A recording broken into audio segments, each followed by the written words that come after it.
Hello, today we are going to be making a winter landscape inspired by the artwork of Aranyi, and we're going to add the northern lights in the sky. So to get started, you're going to get a white paper and a paper plate, and you're going to trace it. Now, you're going to trace it in pencil, but for the video, I'm tracing with marker.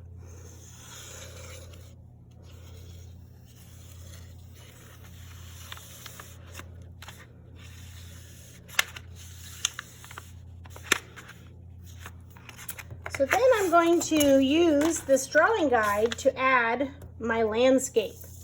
Once again, I suggest you start in pencil. I will be drawing in Sharpie, but pencil is much better because you can erase if you mess up. The first step is to draw a horizon line, which is where the ground meets the sky. Or in our picture, it's more where the ground meets the mountain range. But you'll notice there's a lot more space at the top of the paper than there is at the bottom. So closer to the bottom of the circle, I will draw my horizon line. Then I'm going to draw a broken zigzag line that's going to wind its way from this corner down to the bottom corner. And we're drawing that because that's going to be a guide later for when we draw our trees. So it needs to just be broken lines, and then I'm going to go diagonal, and then I'm going to go straight again.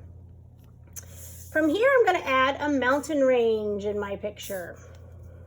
So mountain ranges come in all shapes and sizes, so you can make it however bumpy you want.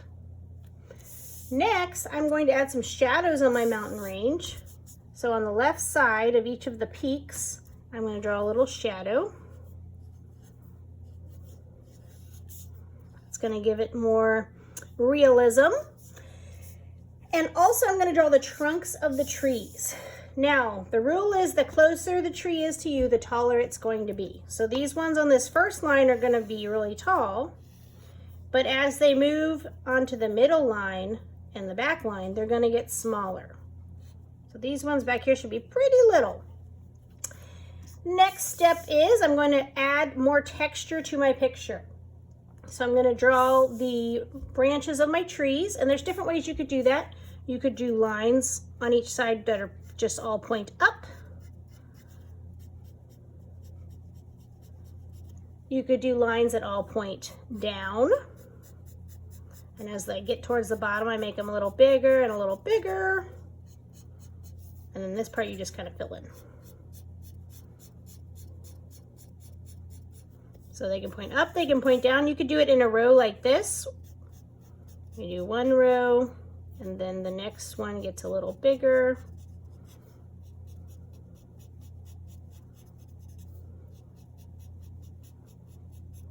So you choose what method you want to use to make your trees.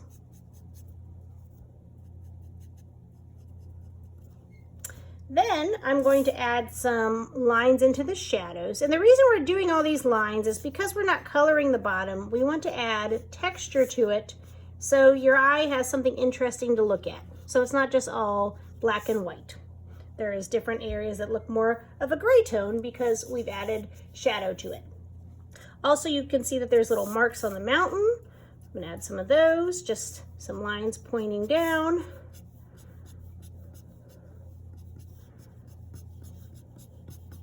Okay, so that's all I'm doing to the bottom. We are not coloring in our mountain range. We are just leaving this white. And we are going to focus on adding our color to the sky. Now, when you see the real northern lights, they're generally not rainbow colored. Not every color in the rainbow is visible. There's a lot of greens, purples, and reds. But because this is a fun art project, if you want to add rainbow colors to your northern lights, go for it. I'm just going to use these 4 colors. And I'm going to pick one to start with. And I'm just going to do a zigzag line. I'm going to go up and down, and create a zigzag. Then I'm going to pick a second color, and I'm going to follow the same pattern. And I'm really making these lines close together because I want to make the white disappear as much as possible in the sky, because we have all of this down here where the white is. That really makes it look snowy. And I'm just going to keep doing that with my 4 colors, and they can overlap each other. So you can see where the green is crossing over into the pink.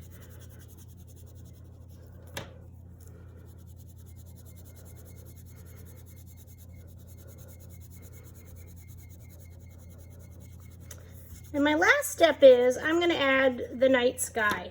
So I'm going to use my black, and all the rest of the sky I'm going to color with the black. You do not want to have big chunks of white in your sky, because generally the northern lights are seen at nighttime. So we're not going to have big fluffy clouds anywhere. So just color the rest of it in with either black or a dark blue, something to show that it is nighttime. Black's a really good choice because it makes the bright colors stand out.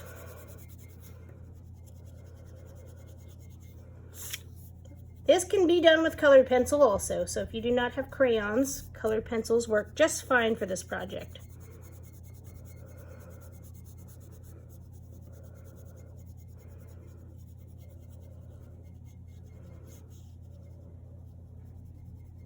Okay, so I have finished coloring my sky. If you have extra time, then you can cut your picture out and glue it to purple paper.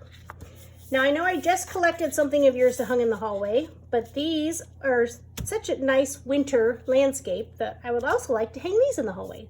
So when you're finished, whether it is on a purple paper or just on the white paper, please write your name on the back and put your room number on it and give it to the adult that is helping with your lesson.